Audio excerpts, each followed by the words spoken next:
हरे कृष्णा, राधे राधे। आज मैं आपको एक एकादशी जैसे पढ़ती हैं, 2 एकादशी पढ़ जाती हैं, उसके बारे में अचानक लोग जो है भ्रमित हो जाते हैं कि हम आज रखें एकादशी या कल रखें। तो उसके लिए मैं आपकी शंका का निवारण करने के लिए आज मैंने ये बनाया है कि जैसे अजय एकादशी आज भी है और कल भी है। आज जो है सुबह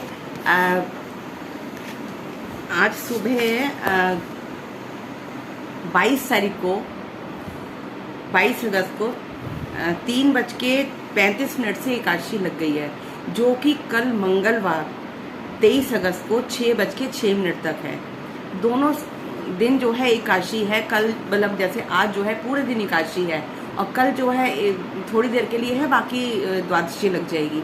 तो अब हमारे मन में प्रश्न ये आता है कि जब आज हमारे पूरे दिन की एकादशी है तो आज हमने व्रत क्यों नहीं रखा, या हमें क्यों नहीं रखना चाहिए, कल क्यों रखें। तो इसके पीछे मैं आज आपको एक बात बताती हूँ कि एकादशी का व्रत जो रखा जाता है मतलब वैष्णव और जो गृहस्थी हैं वो रखते हैं, लेकिन जिस समय जब एकादशी और द्वादशी का मिश्रित संयोग होता है तो उसका फल जो है बहुत लाभदायक होता है। जैसे आपने एकादशी का व्रत रखा, जिस दिन एकादशी है तो उस दिन आपको एक ही एकादशी का फल मिलेगा, लेकिन अगर आपने द्वादशी युक्त एकादशी रखी तो आपको 1000 युक्त 1000 एकादशियों का फल एक ही व्रत में मिल जाएगा।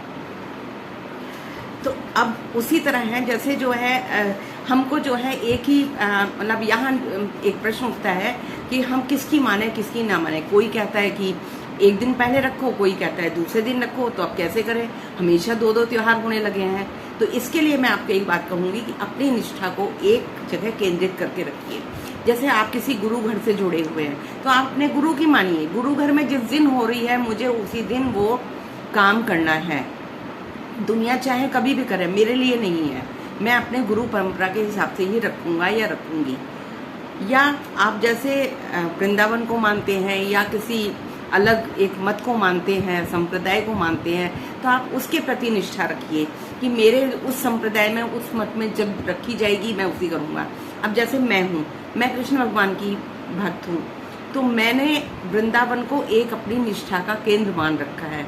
वृंदावन में जो त्योहार जिस दिन होगा मेरे लिए वो त्योहार उसी दिन होगा। दुनिया चाहे जब करे, मुझे उसी से कोई मतलब नहीं है।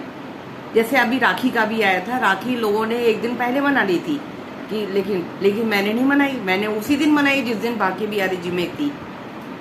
क्यों? क्योंकि मैं उसी दिन चलूंगी जिसको मैंने पकड़ रखा है। भगवान कृष्ण के राखी द्रौपदी ने बांधी थी, और जब वही जो है एक दिन बाद मना रहे हैं तो मैं पहले क्यों मना लूँ। तो इसलिए मैंने अपना इष्ट एक को बांध रखा, एक ही जगह अपनी निष्ठा पकड़ रखी है।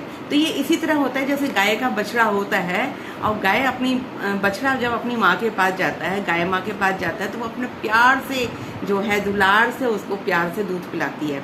और वही बछड़ा अगर कभी अपने माँ के पास, कभी दूसरी माँ के पास, दूसरी गाय माँ के पास चला जाए तो क्या करेगी, अपनी माँ तो पिला लेगी, लेकिन दूसरी गाय माता जो है वो उसको लात मार के भगा देगी। इसी तरह है कि जब हम एक जगह रखते हैं तो एक जगह से हमारी श्रद्धा आस्था बहुत बढ़ती है और हमको मन हमारा भ्रमित होने से बचता है, शंका से दूर रहता है और चलायमान नहीं होता, कभी हम इधर कभी उधर, ऐसा नहीं होता। तो इसलिए मेरा कहना है कि आप लोग कोई भी व्रत रखें, कोई भी अगर कभी दो होते हैं और एक जगह आपकी निष्ठा है तो आप उस निष्ठा के अनुसार, उसी मत के अनुसार उस दिन रखिए जहाँ वो लोग मना रहे हैं।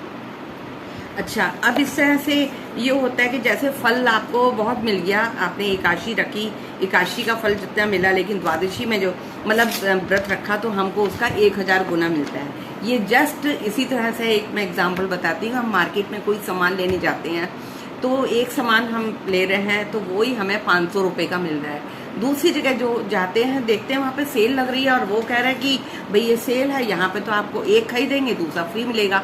तो वही चीज़ जब हमें एक के साथ में एक फ्री मिलती है तो हम सोचते हैं कि क्यों ना हम इसमें बहती गंगा में हाथ धोएं।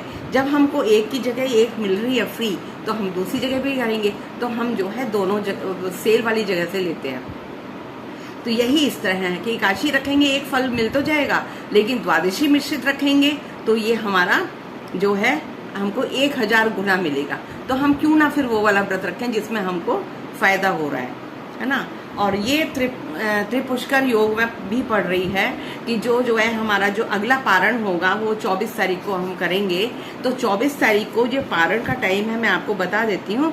पारण का टाइम है 24 तारीख को 5:55 से 8:30 तक। इसके बीच में आपको पारण कर लेना है, क्योंकि 8:30 तक जो है ये आपका त्रयोदशी लग जाएगी। अगर आपने पारण नहीं किया तो आपका ये फल निष्फल चला जाएगा, ये फल आपका एकादशी में नहीं माना जाएगा।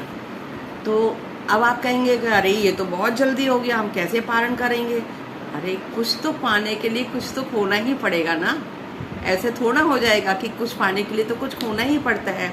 तो सुबह सुबह आप उठिए, जल्दी से नहा धो के अपने व्रत पूजा पाठ कीजिए और पारण कीजिए। पारण में क्या है कि ब्राह्मण के निमित्त जो आपको दान निकालना है, कोई सामग्री दान देनी है तो सामग्री दे दीजिए, कुछ धनराशि दान देनी है तो वो दे दीजिए। घर के पास में कोई मंदिर है, आप जाके वहाँ जाके दे आइए। उसके बाद में आप अपना मतलब पारण कीजिए, कुछ भी फल प्रसाद खा के या चावल का दाना अन्न खा के कीजिए।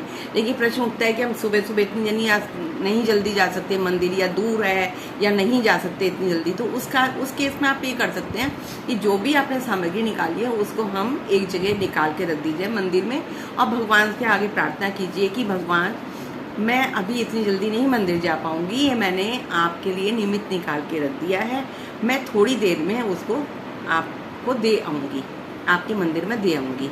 और इतना कहकर रख दीजिए, जब आपको समय मिले उस समय जाके आप मंदिर में दे आइए।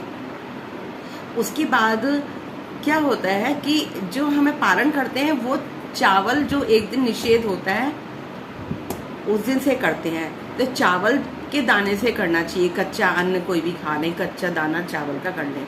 अगर उचित तो ये होगा अगर आपके पास जगन्नाथ जी का निर्माल्य भोग है, जो वहाँ के चावल होते हैं, अगर आपके पास हैं तो आप एक दाना उसमें निकाल के भगवान से प्रार्थना कीजिए कि भगवान मैंने ये आपका व्रत किया और जिस भावना से किया है, अगर आप इस का फल किसी अन्य को देना चाहते हैं, किसी को देना चाहते हैं, तो उसका नाम लेके कर दीजिए कि मुझे इस फल का इसका व्रत का फल मुझे नहीं चाहिए, इस व्रत का फल जो है मेरे इसको उचित अमुक व्यक्ति का नाम लेके दे दीजिए। तो उसको तो मिलेगा ही मिलेगा फल, कि आपको भी मिलेगा, क्योंकि आपने इतना तप करके व्रत करा और आपने अपना फल उसको दिया। तो भगवान इतने नहीं है कि आपको कुछ ना दे, उसमें से ज़रूर आपको कुछ मिलेगा। तो ये भी कर सकते हैं। और चावल का दाना मुख में डालिए और खाइए। फिर अब एक प्रश्न आता है कि जब 2 दिन एकादशी का व्रत है, तो हम एकादशी जो है उस दिन हम माने या ना माने। कहते नहीं, आपके लिए नहीं है एकादशी उस दिन, भले ही एकादशी है लेकिन आपके लिए उस दिन दशमी है। आप आराम से अनाज खाइए, सब कुछ खाइए। हमारा व्रत तो कल है, हम तो कल रखेंगे जो भी है, हमारा व्रत आज नहीं है। लेकिन जो आज रखेंगे उनके लिए आज एकादशी है, कल नहीं है। लेकिन कोशिश ये करिए कि आज भी आप चावल मत खाइए, एक दिन पहले चावल मत खाइए। अगर आज भी एकादशी है, कल भी एकादशी है, तो 2 दिन चावल नहीं खाइए, उसका त्याग कीजिए। अन्न भले ही खा रहे हैं लेकिन करिए। तो आशा है इस तरह से आपको समझ में आ गई होगी बात कि 2 एकादशी में कभी भी भ्रमित नहीं होना है, या 2 त्यौहार कभी भी पड़े तो आप वही त्यौहार उस दिन कीजिए जिस दिन आपके गुरु घर में हो, गुरु परंपरा में हो, या आप जिस घर के, मैं तो अपनी भाषा में कहूँगी कि जहाँ से आप बंधे हुए हैं, जहाँ से आप जिसको मानते हैं, जिसके आपके गले में जिसका पट्टा पड़ा हुआ है। ये मेरा पट्टा जो है ना, ये मेरा, मैं भगवान कृष्ण के घर की एक कुत्ता हूँ जिन्होंने मेरे गले में ये अपना पट्टा डाल रखा है, तो मैं तो उसी को मानती हूँ। हालांकि मेरे भी गुरु हैं, ऐसी बात नहीं है, लेकिन उनके यहाँ गुरु एकादशी का इतना ज़्यादा नहीं माना जाता। एकादशी का कृष्ण भक्त ज़्यादा मानते हैं, तो ये बात नहीं है। लेकिन अगर मेरे गुरु घर में मनती है तो मैं गुरु घर का मानती है, उधर एकादशी का इतना नहीं है चलन, तो मैं अपना भगवान कृष्ण की तरफ से मानती हूँ। तो मेरे घरे में जो पट्टा डाल रखा है भगवान कृष्ण ने अपने नाम का, तो मैं उन्हीं के हिसाब से चलती हूँ और उसी हिसाब से मैं अपना जो मेरे को आया मैंने आपको बताया। अगर आपको अच्छा लगे, मेरी बात समझ में आई हो, तो आप इसको अपनाइए और दूसरों को भी बताइए।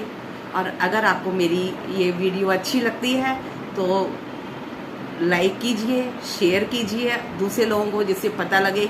और पहली बार अगर मेरे चैनल पर आए हैं तो सब्सक्राइब अवश्य कीजिए। पास में जो घंटी का बटन है वो दबाना मत भूलिए। अगर वो दबाएंगे तो आपको मेरी आने वाली वीडियो सबसे पहले मिलेंगी। इसी के साथ मैं अपनी वाणी को विराम देती हूँ। जय जय श्री राधे, जय जय श्री राधे श्याम।